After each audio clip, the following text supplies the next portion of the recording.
was question 10. This was, it tells you X and Y, right? So it's a scatter graph. You can kind of get a sense of that. I've already put my data into a spreadsheet, so I've got it here.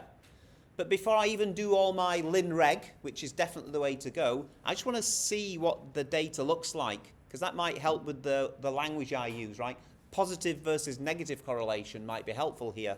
So if you go doc, insert, and then next to the data, next to the list and spreadsheets is data and statistics. And here was quite simple, X, and here was Y.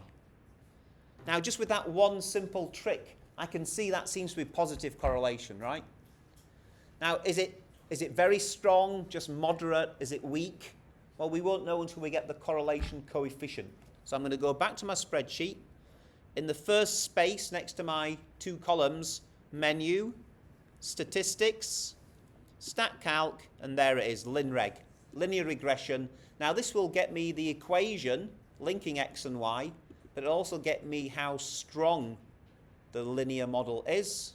And so we scroll down here. Let's go and get R. Look, 0.939, the correlation coefficient. So 0.939. So I'll just scroll down here. I'll put that in my answers. 0.939. Describe it. Positive, strong. Really looking for those 2 words, because the question says, can you describe the type, positive versus negative, and strength, strong, very strong. Yeah. Part C, write down the linear regression. Now notice it's an equation, y equals. Many of you just put the ax plus b. You need to have a full equation, right? So the full equation here has got to look like y equals something times x plus or minus something. And how do we know what those things are? Well, it tells us in the spreadsheet. Look, mx plus b. The m is 6.22. I'll do 3 sig fig, and 28.1.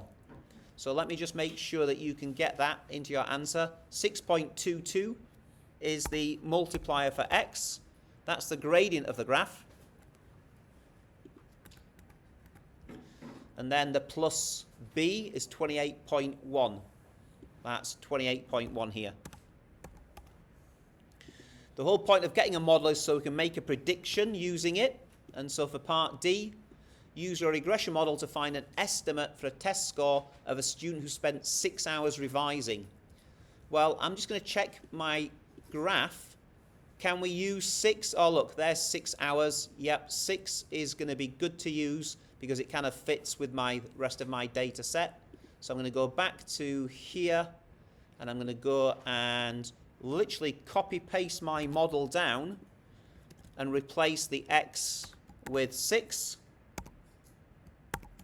Okay, if I can do this again, I'm going to go doc, insert a calculator page. 6.22 times 6, that's 65.4. Does 65.4 sound correct? Well, 65.4, that looks good. That looks good. So let's go back to my note page, which is here. So that's equals to 65.4. And then finally for part E, many people got this smashed out of the park. Explain why it's not sensible to use the model for 15 hours of revision. Well, look, when we see the graph, 15 hours of revision is way over here, right? If I go menu, analyze, regression, linear regression, we're basically saying, look, that line, while it fits this set of data points here, if I try and use it to predict 15, I'm not too sure if that's reliable, right? And many of you wrote the correct words, but the best word to use, as many of you did, was extrapolation. No, because we cannot extrapolate. Boom. You're welcome. Well done.